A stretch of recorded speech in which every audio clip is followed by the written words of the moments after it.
Assalamu alaikum wa rahmatullahi wa barakatuh. Students, we have talked about language function. Today, we will discuss exercise based on language function.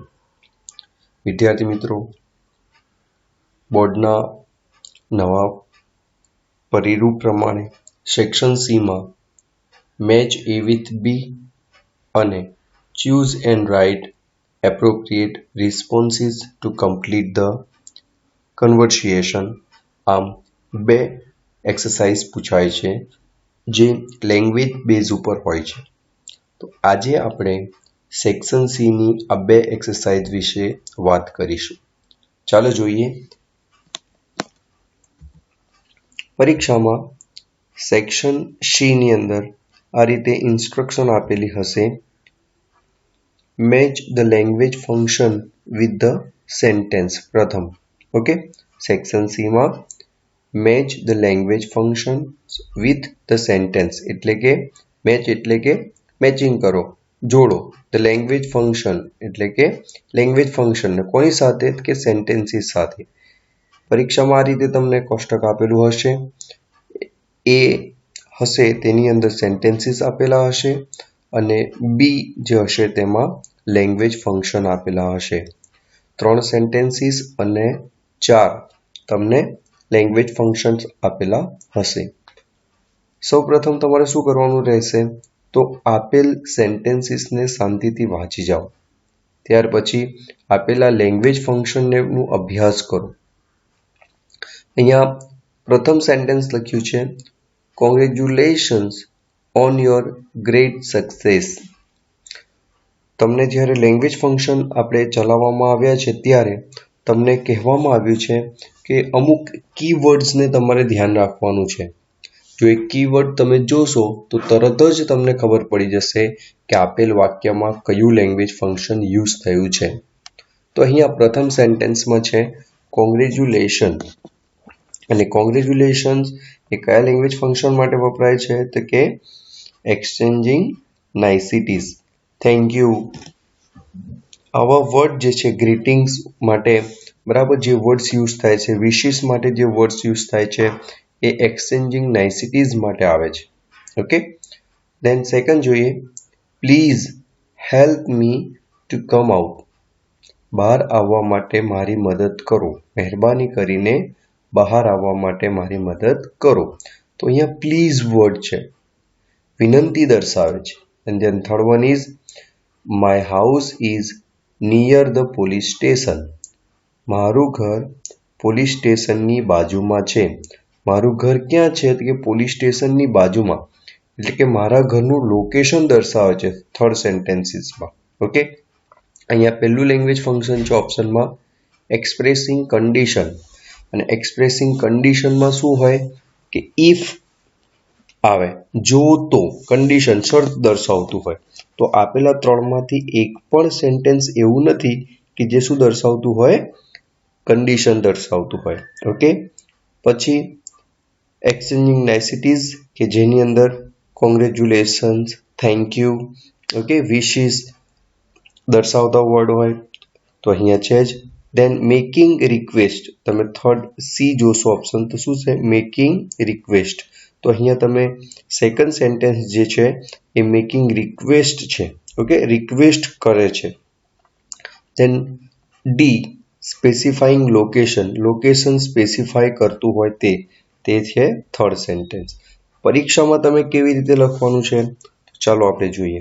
તમારે આ રીતે પહેલા sentence લખવાના છે અને જે સેન્ટેન્સીસને સામે જે લેંગ્વેજ ફંક્શન આવતું હોય તે તમારે લખવાનું રહેશે. પહેલું છે congratulation on your great success.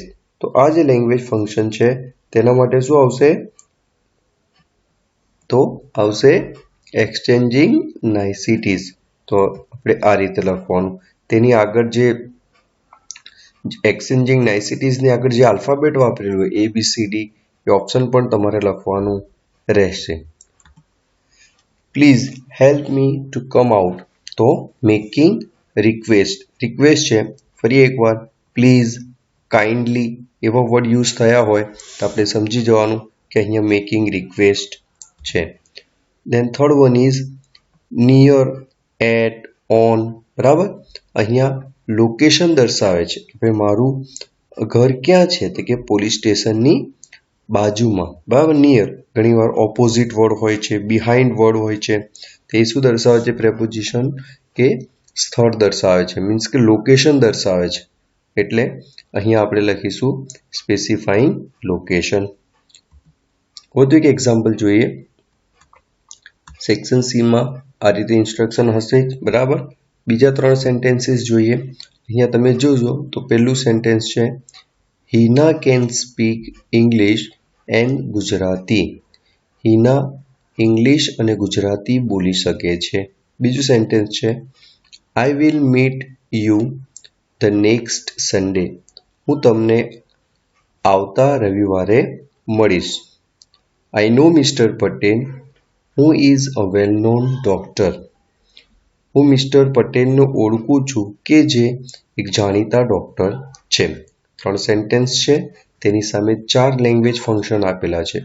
એક લેંગ્વેજ ફંક્શન વધારાનું આપ્યું છે તમને કન્ફ્યુઝ કરવા માટે. જોઈએ, પહેલું છે એક્સપ્રેસિંગ કન્ડિશન. કન્ડિશન એટલે શરત દર્શાવતું હોય. જો તમે મહેનત કરશો તો પાસ થશો. તો આવું કોઈ સેન્ટેન્સીસ અહીંયા નથી. જોઈએ, શોવિંગ એબિલિટી. એબિલિટી એટલે ક્ષમતા દર્શાવતું. ક્ષમતા દર્શાવવા માટે 2 વર્ડ યુઝ થાય છે, can and could. Then specifying time, સમય દર્શાવતું હોય. સમય જે હોય છે ટાઈમ, તેને સ્પેસિફાઈ કરતું હોય, કોઈ ક્રિયા ક્યારે થઈ છે તે.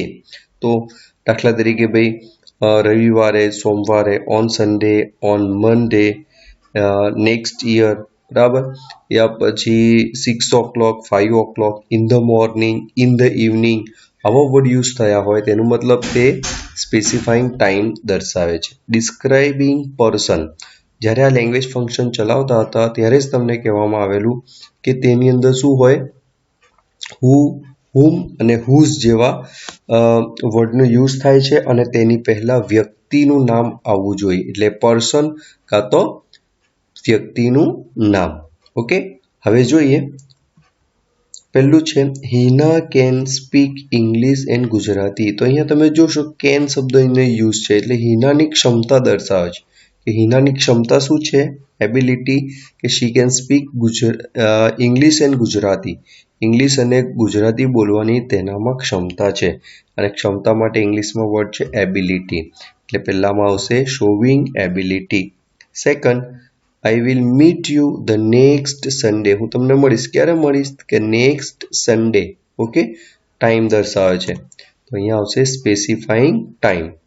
6 o'clock, 7 o'clock, 5 o'clock, in the evening.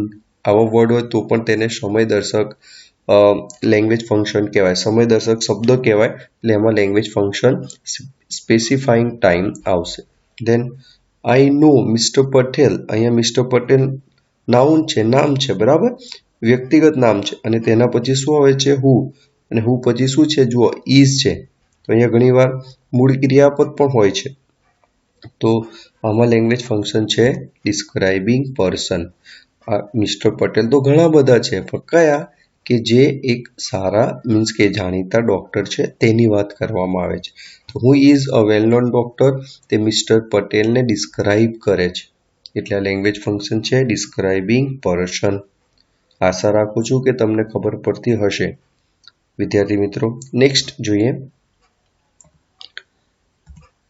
આ રીતે લેંગ્વેજ ફંક્શન જે છે આમાં આસાન છે. જો તમે થોડી મહેનત કરો તો ખૂબ જ સારા માર્ક્સ મેળવી શકો છો. ચાલો આગળ જોઈએ. પેલું સેન્ટેન્સ છે Amita often comes to my house. Amita અવારનવાર મારા ઘરે આવે છે. Second sentence, he failed in the exam because he did not work hard. તે પરીક્ષામાં ફેલ થયો કારણ કે તેણે સખત મહેનત કરી નહીં. It may rain today. કદાચ આજે વરસાદ પડે.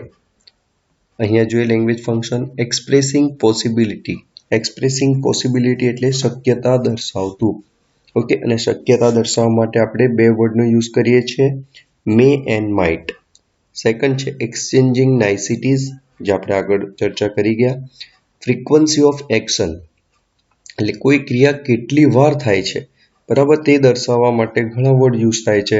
દાખલા તરીકે ઓલવેઝ, સેલ્ડમ, બરાબર, નેવર, આવા વર્ડ જે હોય છે, સમટાઈમ્સ, તેનાથી આપણને ખબર પડે છે ક્રિયા કેટલી વાર રિપીટ થાય છે.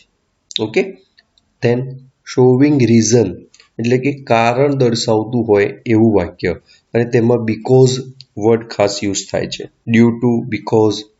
જોઈએ પરીક્ષામાં કેવી રીતે લખશો.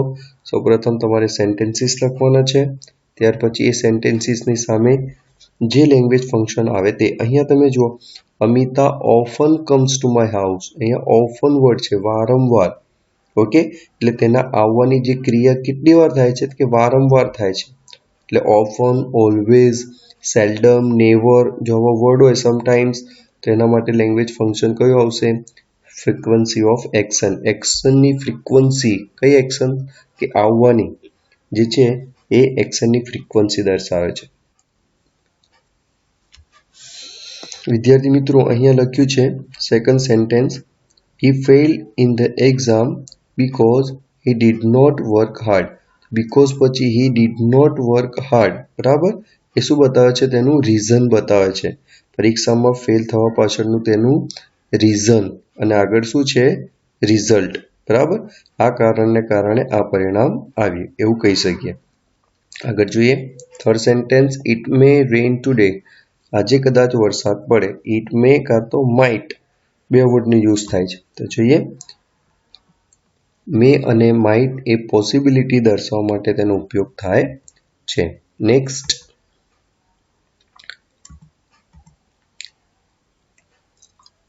Kindly remove your shoes here, મહેરબાની કરીને તમારા પગરખા અહીંયા ઉતારો.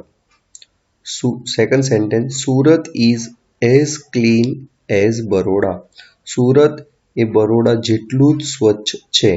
Third, where do you live, તમે ક્યાં રહો છો? તો 3 સેન્ટેન્સ આપેલા છે, તેની સામે 4 લેંગ્વેજ ફંક્શન, એક વધારાનું છે. તો પહેલું છે કાઇન્ડલી. મેં તમને હમણાં જ કીધું કે કાઇન્ડલી, પ્લીઝ જેવા વર્ડ જો યુઝ થયું હોય એટલે લેંગ્વેજ ફંક્શન કયું આવશે? The making request. Surat is as clean as Baroda, તો તમારે જોવાનું છે અહીંયા એઝ અને એઝ છે. ઓકે, તો આપણે લેંગ્વેજ ફંક્શન વખતે વાત કરી હતી કે એઝ ER ધેન EST, આગળ આર્ટિકલ ધ EST અને ધેન હોય તો શું હોય? ડિગ્રી. કમ્પેરિઝન દર્શાવે છે. અહીંયા બે સિટી વચ્ચેની કમ્પેરિઝન છે, સુરત અને બરોડા. બરાબર, as positive degree, comparative degree અને સુપરલેટિવ ડિગ્રી. જો આ ત્રણમાંથી કોઈ એક ડિગ્રીનું સેન્ટેન્સ હોય એટલે શું હોય? Language function comparing. Okay, where do you live, question mark છે, તમે ક્યાં રહો છો? તો તેના માટે લેંગ્વેજ ફંક્શન કયું છે? તો જ્યારે આપણે માહિતી મેળવવી હોય ત્યારે આપણે શું કરીએ છીએ? ઇન્ક્વાયરી એઝ અ નેચર કાં તો સિકિંગ ઇન્ફોર્મેશન. બરાબર, ઇન્ફોર્મેશન મેળવવા માટે આપણે ઘણીવાર પ્રશ્ન કરીએ છીએ. ચાલો જોઈએ, કાઇન્ડલી વર્ડ છે એટલે શું આવશે? Language function making request. Then Surat is as, બરાબર, as good as tall as, જો આવા વર્ડ હોય એટલે શું હોય? Making comparing. ઘણીવાર શું હોય છે? Surat is bigger than Baroda, બરાબર, Surat is the biggest city. તો આવા 3 સેન્ટેન્સીસ આ ટાઈપના હોય એટલે તેને કમ્પેરિંગ કહેવાય. ઓકે, ધેન થર્ડ જોઈએ કે WH ક્વેશ્ચન છે, બરાબર, પ્રશ્નાર્થ ચિહ્ન છે એટલે ઇન્ક્વાયરી એઝ અ નેચર. તો અહીંયા વધારાનું કયું છે? એક્સચેન્જિંગ નાઇસિટીઝ. તો વિદ્યાર્થી મિત્રો, એક એક્સરસાઇઝ આ રીતે હશે, અને ત્યાર પછી સેક્શન સીમાં બીજી એક એક્સરસાઇઝ આ રીતે આવશે. તેની અંદર ઇન્સ્ટ્રક્શન તેની આ રીતે હશે, choose and write the appropriate response to complete the conversation. 3 માર્ક્સમાં પૂછાશે. એમાં શું હશે? તો એક કન્વર્સિએશન, વાર્તાલાપ આપેલી હશે. અહીંયા 2 જણા વાત કરે છે, આર્યા એન્ડ રૂપેશ. આર્યા રૂપેશને કહે છે van do you do your homework, સવાલ કરે છે. આર્યા રૂપેશને સવાલ કરે છે van do you do your homework, તું તારું હોમવર્ક ક્યારે કરે છે? ખાલી જગ્યા છે, બરાબર. અને કૌંસમાં લખ્યું છે સ્પેસિફાઈંગ ટાઈમ. એનું મતલબ આપેલ કન્વર્સિએશનને એ રીતે કમ્પ્લીટ કરો કે અહીંયા આ આપેલ વાક્યમાં શું આવવું જોઈએ કે સ્પેસિફાઈંગ ટાઈમ. પરીક્ષામાં તમને ABCD એમ 4 ઓપ્શન આપેલા હશે. આપેલા 4 ઓપ્શનમાંથી એક ઓપ્શન સાચું હશે અને 3 ખોટા હશે. આપેલા 4માંથી આપણે શું જોવાનું છે? એવું સેન્ટેન્સ પસંદ કરવાનું છે કે જેમાં શું આવી જાય? સ્પેસિફાઈંગ ટાઈમ લેંગ્વેજ ફંક્શન દર્શાવતું હોય તે. આપણે 1 બાય 1 ચેક કરીએ. A, I like to do my homework. મને મારું હોમવર્ક કરવાનું ગમે છે.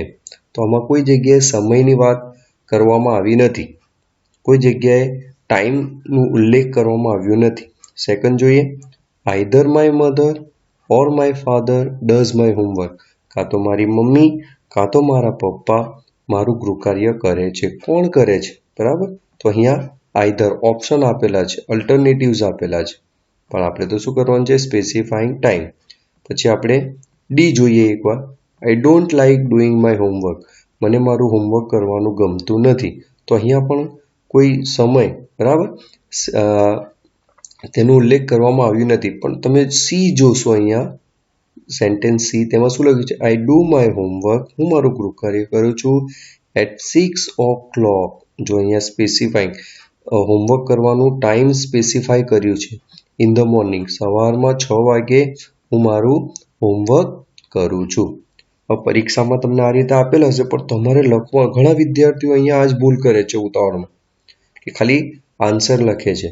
પણ ઇન્સ્ટ્રક્શનમાં શું લખ્યું છે? Choose and write the appropriate response to complete the કન્વર્સિએશન.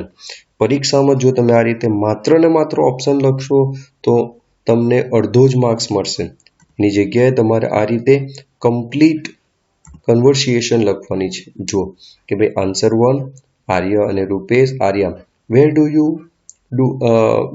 You do your homework? તો I do my homework at 6 o'clock in the morning. ફરી એકવાર, જો તમે આ રીતે આન્સર લખશો તો જ તમને પૂર્ણ માર્ક્સ મળશે. ઓકે, બહુ ઇઝી છે, આસાન છે. ચાલો સેકન્ડ જોઈએ એક એક્ઝામ્પલ. અહીંયા તમે જુઓ કે આ રીતે ઘણા વિદ્યાર્થીઓ ટીક મારે છે, બરાબર. તો તમારે જો આખું લખશો 4 ઓપ્શન સાથે ટીક, તો તમને માર્ક્સ મળશે. પણ જો તમે આટલું જ લખશો તો પણ તમને પૂરા માર્ક્સ મળશે. આગળ જોઈએ. આ રીતે ઇન્સ્ટ્રક્શન આપેલી હશે. હવે જોઈએ એક સેકન્ડ એક ડાયલોગ. અહીંયા કન્વર્સિએશન આપેલી છે, એમાં 2 જણા વાત કરે છે. કન્વર્સિએશન 2 કે 2 થી વધારે વ્યક્તિ વચ્ચે થાય, એટલું યાદ રાખો. અહીંયા શાહિસ્તા અને મનીષા વાત કરે છે. શાહિસ્તા મનીષાને કહે છે Y do you get poor marks in maths? તારા ગણિતમાં ખરાબ માર્ક શા માટે આવ્યા? ઓકે, તો મનીષા એવું આન્સર આપ્યું કે જેની અંદર લેંગ્વેજ ફંક્શન શું આવે? શોવિંગ રીઝન અને રિઝલ્ટ. તેમાં રીઝન પણ આવી જાય અને રિઝલ્ટ પણ આવી જાય. એ રીતે તેને વાક્ય કમ્પ્લીટ કરવાનું છે. ફરી પરીક્ષામાં તમને 4 ઓપ્શન આપેલા હશે, ABCD. તમારે સાચું આન્સર પસંદ કરવાનું છે. ઘણા વિદ્યાર્થીઓ ઉતાવળમાં ગમે તે પસંદ કરી લે છે. અહીંયા ઉતાવળ કરવા નથી. તમારે આપેલા ABCD 4 ઓપ્શન વાંચી જવાના છે, સમજવાના છે, ત્યાર પછી જ જવાબ આપવાની કોશિશ કરવાની છે. અહીંયા રીઝન અને રિઝલ્ટ જોઈએ. Maths is a very difficult subject. તારા ઓછા શા માટે આવ્યા? તો અહીંયા આખા વાક્યમાં જવાબ લખવાનું છે. Math is a very difficult subject, કોઈ રીઝન નથી. B, I get poor marks in maths because I don't like maths. અહીંયા તમે જોશો I get poor marks in the maths, મારા મેથ્સમાં ઓછા માર્ક્સ આવ્યા, બરાબર. આ રિઝલ્ટ છે અને તેનું રીઝન શું છે? કારણ કે આઈ ડોન્ટ લાઈક મેથ્સ, મને મેથ્સ ગમતું નથી. ઓકે, થર્ડ જોઈએ. My maths teacher always assign difficult task. તો અહીંયા પણ રીઝન અને રિઝલ્ટ બંને ઓપ્શન સીમાં નથી. ડી જોઈએ. I will pass either in maths or in science. કાં તો હું મેથ્સ કાં તો સાયન્સમાં પાસ થઈશ. તો આ અલ્ટરનેટિવ ચોઇસ છે. ઓકે, એટલે આપેલા 4 ઓપ્શનમાંથી કયું આવશે? તો તમે જોશો અહીંયા બીકોઝ છે, બરાબર. તો બીકોઝ વાળું જે સેન્ટેન્સીસ હોય તે શું દર્શાવે છે? Showing reason. પરીક્ષામાં કેવી રીતે લખવાનું? આ રીતે આન્સર લખશો તો જ તમને માર્ક્સ મળશે. જો અહીંયા કમ્પ્લીટ કન્વર્સિએશન કરવાનું છે, બરાબર. Shaista, why do you get poor marks in maths? કે I get poor marks in maths because I don't like maths, બરાબર. હવે લાસ્ટ જોઈએ, થર્ડ. શાહિસ્તા અને સ્પંદન બે જણા વાત કરે છે. શાહિસ્તાએ એવું કંઈક અહીંયા બ્લેન્ક છે, તો પણ એવી રીતે કંઈક સવાલ પૂછવાનું છે કે જેનું આન્સર શું હોય? It is near the bus station. Seeking information. Seeking ઇન્ફોર્મેશનમાં ક્વેશ્ચન જ આવે, તો અહીંયા કન્ફ્યુઝ કરવા માટે તમે ABCD, બરાબર, 4 તમને ક્વેશ્ચન જ આપેલા છે. પણ આપણે શું ધ્યાન રાખવાનું છે? એવું ક્વેશ્ચન પસંદ કરો કે જેનું આન્સર હોય it is near the bus stand. It is near the bus stand મતલબ તે બસ સ્ટેન્ડની નજદીક છે, પાસે છે. How is the ATM? બરાબર, how is the ATM? ATM કેવું છે? તો એનો જવાબ આ એપ્રોપ્રિએટ લાગે છે, કારણ કે ઉપર શું લખ્યું છે? એપ્રોપ્રિએટ રિસ્પોન્સ તમારે અહીંયા પસંદ કરવાનું છે, તમને ગમે તે નહીં. Second, when will you withdraw money from the ATM? તમે ATMમાંથી પૈસા ક્યારે લેશો? તો it is near bus station, તે પણ એપ્રોપ્રિએટ રિસ્પોન્સ નથી. ડી જોઈએ, why will you go to the ATM? તમે ATM શા માટે જાઓ છો? તો it is near the bus station, તે પણ એપ્રોપ્રિએટ નથી.